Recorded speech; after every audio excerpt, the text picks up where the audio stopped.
Good morning, everyone. My name is Rahman from Latehar, Jharkhand. I am teaching in high school under Jharkhand government. Today I am going to discuss about one of the most topic in English literature, that is called figure of speech. But figure of speech मैं पढ़ा रहा हूँ और मैं आपको बता भी रहा हूँ एवरी डे. टुडे हम लोग पार्ट 6 पढ़ेंगे और मेरा जो चैनल है e commerce zone, kindly like करें, सब्सक्राइब करें और शेयर करें, जिससे ज़्यादा से ज़्यादा इसका व्यूज जाए, ज़्यादा से ज़्यादा सब्सक्राइबर बढ़े तो मुझे अच्छा लगे. अब देखिए, मैं जब बता रहा था तो उसमें मैं बता रहा था कि एवरीडे मैं बोलता हूं कि 3 to 4 क्वेश्चंस आपका कोई भी कंपटीशन एग्ज़ाम में ये पूछी जाती है और हर हाल में आना है. बट ये क्वेश्चंस कैसे आता है ये आपको बहुत जानना ज़रूरी होता है. जैसे मैं आपको बता रहा हूं कि आज हम लोग जिस स्पीच का बात करेंगे, फिगर ऑफ स्पीच का, उसका है बेस्ड ऑन कंट्रास्ट. ऑलरेडी आप मेरा इससे पहले पार्ट 1 to 5 पार्ट नहीं देखे हैं तो आप ई कॉमर्स जोन में जाइए, वहाँ प्लेलिस्ट बना हुआ है इंग्लिश का, उसमें आपको A to Z वीडियो मिल जाएगा. इसके अलावा कॉमर्स का भी है और हम कुछ दिन में व्यवस्था ये भी कर रहे हैं कि आपके जो कॉमर्स के इंटर का मैथ है उसका भी हो जाए. तो हम लोग एक टीम के साथ काम करने का प्रयास कर रहे हैं. आप लोग प्लीज़ कोऑपरेट कीजिए, चूँकि आप लोग के बगैर ये कुछ भी नहीं हो सकता है संभव. और जितना भी अभी तक आप मेरे को वीडियो देखे हैं उसके लिए thank you very much once again. तो आज हम लोग बात कर रहे हैं बेस्ड ऑन कंट्रास्ट. कंट्रास्ट का मतलब क्या होता है? विरोधाभास. जैसे मैंने आपको कुछ बोलता हूँ तो उसमें विरोधा उत्पन्न होता है, मतलब जो मैं बोलता हूँ उसका अपोजिट होता है. तो ये एक्चुअली इसमें फर्स्ट आपका पार्ट है, दैट इज कॉल्ड पैराडॉक्स. देखिए, लैटिन वर्ड है पारा.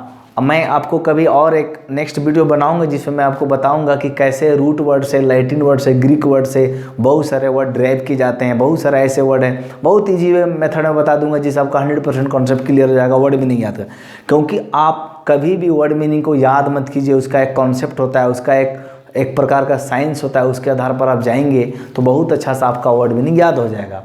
इसमें क्या है, लैटिन वर्ड से लिया गया. पारा का मतलब होता है डिस्टिंक्ट, मतलब अलग, और डॉक्सा का माने ओपिनियन होता है. तो इसको विचार बोलते हैं. आपने एक सुना होगा ऑर्थोडॉक्स.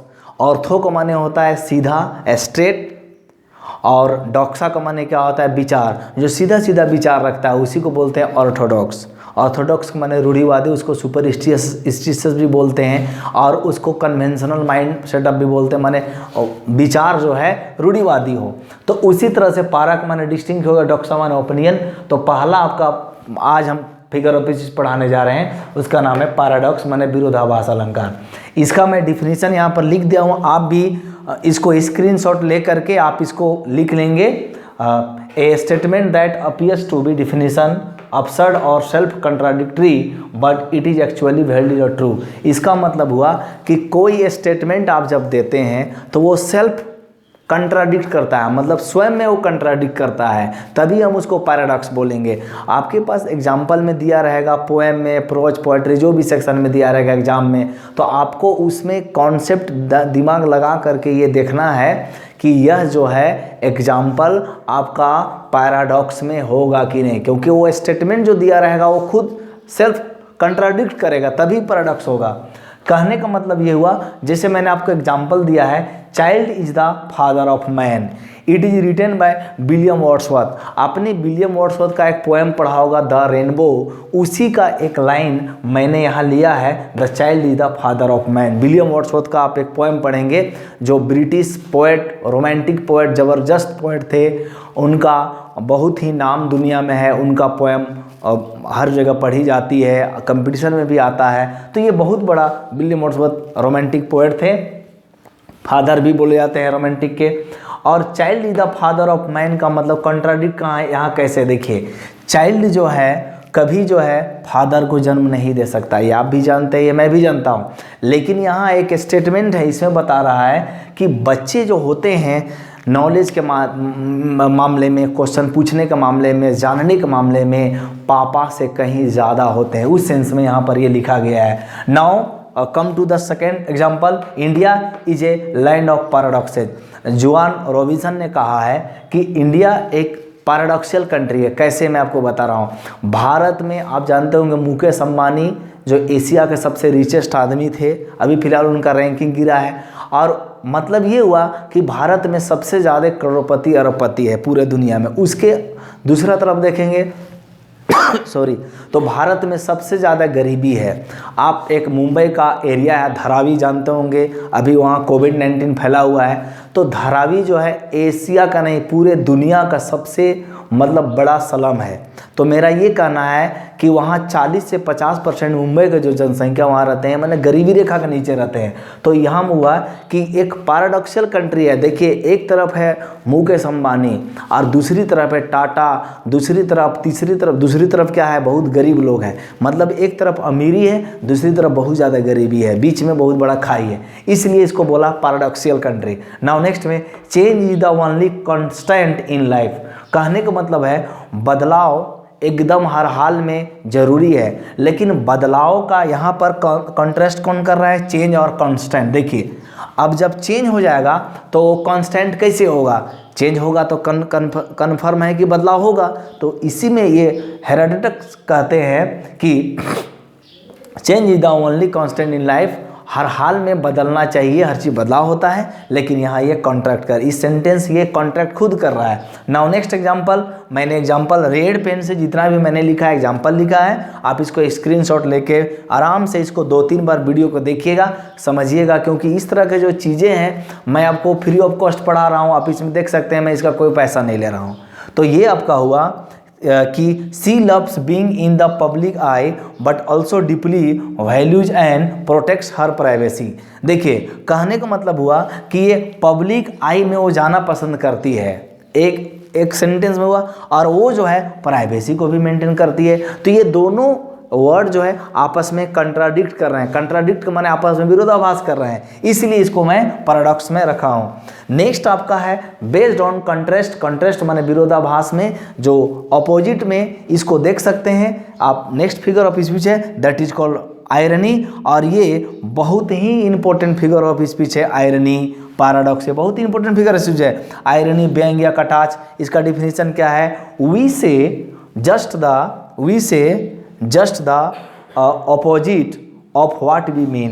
कहने का मतलब हुआ जो आयरनी है इसमें क्या होता है, इसमें हम इसको सरकाजम भी बोलते हैं, मतलब किसी को कटाक्ष करना, किसी का व्यंग उड़ाना, हंसी मजाक उड़ाना। इसका मतलब ये हुआ कि जब हम कोई चीज़ बोलते हैं उसका जस्ट उल्टा होता है। जैसे मैं आपसे बोलता हूँ कि the politician of India are very honest, का मतलब वो जितने भी राजनीतिज्ञ होते हैं भारत के बहुत ईमानदार हैं। आप बताइए ऐसा है क्या? ज़्यादातर एमएलए, एमपी, एमएलसी जो मेंबर ऑफ पार्लियामेंट है, मेंबर ऑफ लेजिस्लेटिव असेंबली भी है, एमएलए, एमपी जितने भी हैं ये लोग जो ब्यूरोक्रेट्स होते हैं, तो जनरली और ऑफिशियल्स होते हैं या जनरली देखा जाता है तो उस तरह के ईमानदार नहीं होते हैं जिसका हम बात करते हैं। तो ये आपका आयरनी हो गया। माने भारत में जो नेता होते हैं उसको हम इंग्लिश में डेमागोग भी बोलते हैं। तो ये नेता जो है ईमानदार नहीं होते हैं। तो जो हम बोल रहे हैं कि भारतीय नेता बहुत ईमानदार होते हैं, लेकिन हम क्या बोल रहे हैं, इसका मतलब ये बोल रहे हैं भारतीय नेता बहुत बेईमान होते हैं। बट हम तो वैसा बोल नहीं सकते, इसलिए आयरनी। जितने भी न्यूज़पेपर है उसका एक छोटा सा देखिएगा कार्टून बना करके आयरनी लिखा रहता है, दैट इज कॉल्ड आयरनी। एक 2-3 मैं एग्जाम्पल दिया हूँ, देखेंगे। What a brave fellow. आप मान लीजिए कोई मेरा दोस्त है, वो बहुत ही डरपोक है, कावर्डाइस है, बहुत डरता है। अब उसको हम बोलते हैं व्हाट ए ब्रेव फेलो, मतलब ये हुआ कि हम उस पर कटाक्ष कर रहे हैं, आयरनी कर रहे हैं। तो ये आपको बेहद ज़रूरी है, what a brave fellow. Actually वो ब्रेव नहीं है, इसलिए हम उसको ब्रेव बोल रहे हैं। नेक्स्ट में क्या है, एग्जाम्पल है, a nice job you have made of it. आपने बहुत अच्छा काम किया है। एक्चुअली आपने अच्छा काम किया नहीं, लेकिन मैं बोल रहा हूँ the minister of law and justice arrested over A fake degree. मतलब क्या हुआ, दिल्ली में एक बार घटना घटी थी कि जो उसके लॉ मिनिस्टर है उसको फंसाया जा रहा था, अरेस्ट किया जा रहा था कि इनका जो है आपका गलत लॉ डिग्री लिए हैं या गलत डिग्री लिए हैं। तो इसका मतलब ये हुआ, यहाँ पर आयरनी कैसे हुआ, देखिए कोई भी व्यक्ति अगर लॉ पढ़ाई करता है तो वो अच्छी तरह, ही knows very well if I do make a mistake, अगर मैं गलती करता हूँ तो I will be in trouble, मैं परेशान में हूँगा, आई विल बी अरेस्टेड, मुझे गिरफ्तार कर लिया जाएगा। लेकिन ये है कि यहाँ पर सेंटेंस में बोला गया है कि फेक डिग्री के आधार पर उस मिनिस्टर को अरेस्ट किया गया, जो बहुत ज़्यादा आयरनी लगता है, जस्ट उल्टा है, ऐसा होता जनरली नहीं है। Water water everywhere nor any drop to drink, ये एक्चुअली लाइन जो है लिया गया, it is taken from the rime of the ancient mariner, it is written by S T. Coleridge, Samuel Taylor Coleridge, जो विलियम वर्ड्सवर्थ के बहुत अच्छे fast friend भी थे। और इन्हीं का एक कंबाइंड पब्लिकेशन हुआ था 1798 में, जिसका नाम है द लिरिकल बैलेड। आप भी उस पोएम को पढ़िएगा, उसमें बहुत सारा है। तो ये फर्स्ट पोएम उसका था। उस पोएम में आपका कलेक्शन में 4 एस.टी. कॉलरिज का लिया गया था, और जितने भी पोएम है 17-18 लगभग जो है विलियम वर्ड्सवर्थ का लिया गया था।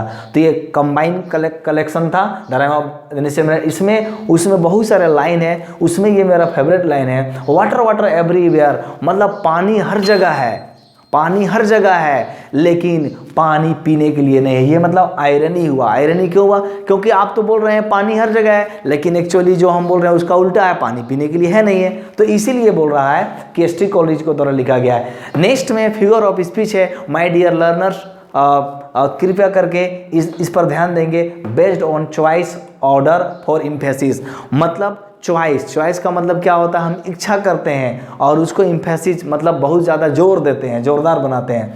फर्स्ट आपका है, ये आप भी जानते होंगे, और ये मेरा फेवरेट फिगर ऑफ स्पीच है, हाइपरबोल। इसको कहीं कहीं पर हाइपरबोले ही बोलते हैं, कहीं कहीं पर हाइपरबोल बोलते हैं। इसका मतलब होता है अतिशयोक्ति अलंकार। आपने तो जरूर सुना होगा, और आज एकदम 100% क्लियर होगा रहमान सर के द्वारा। ये इसका जो आपका डिफिनीशन है मैंने लिखा है, इट इज एन एग्जागरेशन या ओवर स्टेटमेंट। या ओवर स्टेटमेंट होता है या एग्जागरेशन, यानी बढ़ा चढ़ा करके किसी चीज़ को बोलना, या कोई घटना को बढ़ा चढ़ा कर बोलना, या कोई सेंटेंस को बढ़ा चढ़ा करके बोलना, या कोई चीज़ को बढ़ा चढ़ा करके बोलना।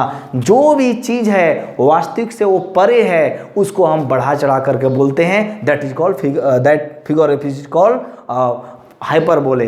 अब देखिए, इसमें अब आपको मैं उदाहरण दिया हूँ, ऐसे मैं आपको कम से कम 200 उदाहरण दे सकता हूँ, इसमें कोई दिक्कत नहीं है।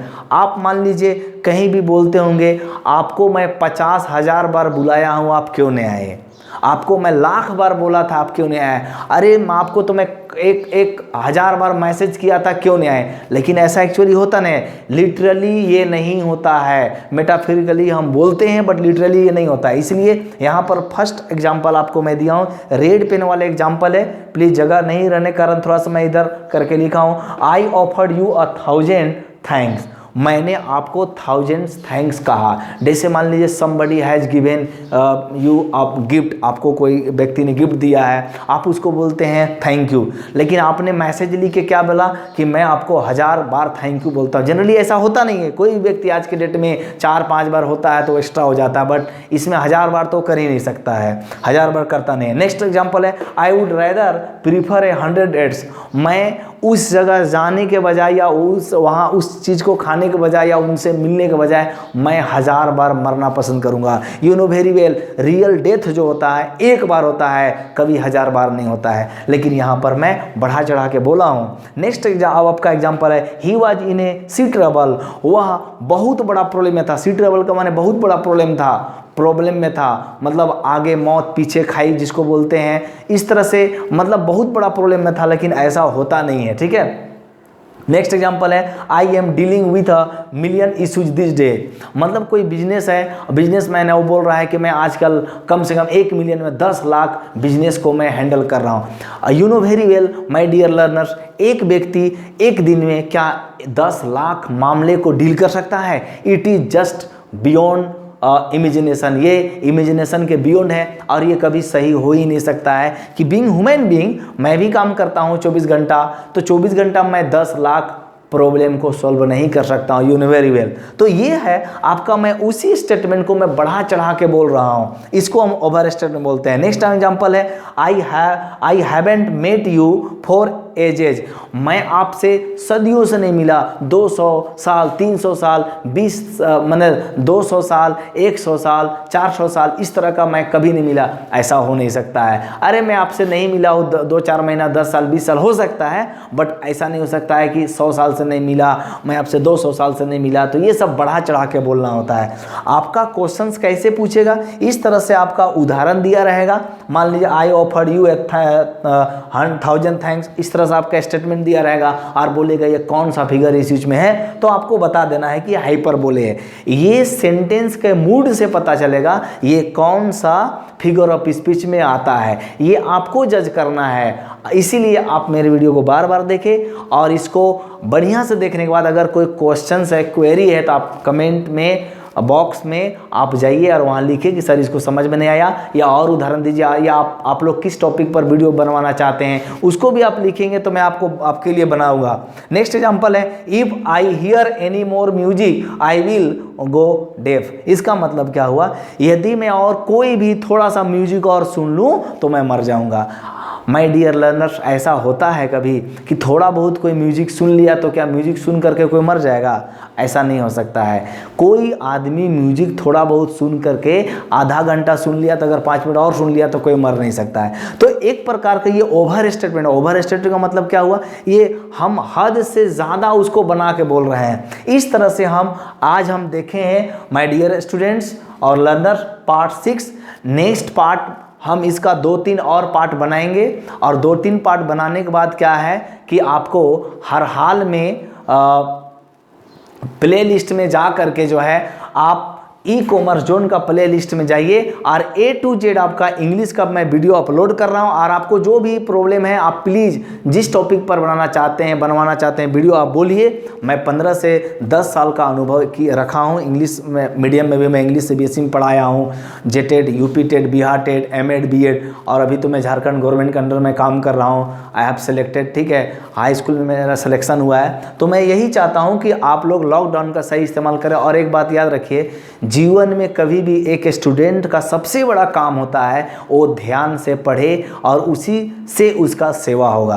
क्योंकि कोई भी चीज़ को जो आप 2 तरह से देख सकते हैं, पॉजिटिव वे में और नेगेटिव वे में। और इसीलिए मैं एक लास्ट स्टेटमेंट हमेशा बोलता हूँ, winners don't do different things, they do things differently. विजेता अलग काम नहीं करते हैं, वह उसी काम को अलग ढंग से करते हैं। Thank you very much. इस उम्मीद के साथ कि हमारा और आपका जीवन सबसे अच्छा हो और आप भी अच्छा से सीखें। Keep learning. Thank you very much. मेरा चैनल ई कॉमर्स जोन को लाइक करें, सब्सक्राइब करें और दूसरे से ज़्यादा से ज़्यादा शेयर करें, इस उम्मीद के साथ कि आप बहुत अच्छा से रहें, आपका हेल्थ अच्छा हो, दिमाग अच्छा हो। Thank you very much.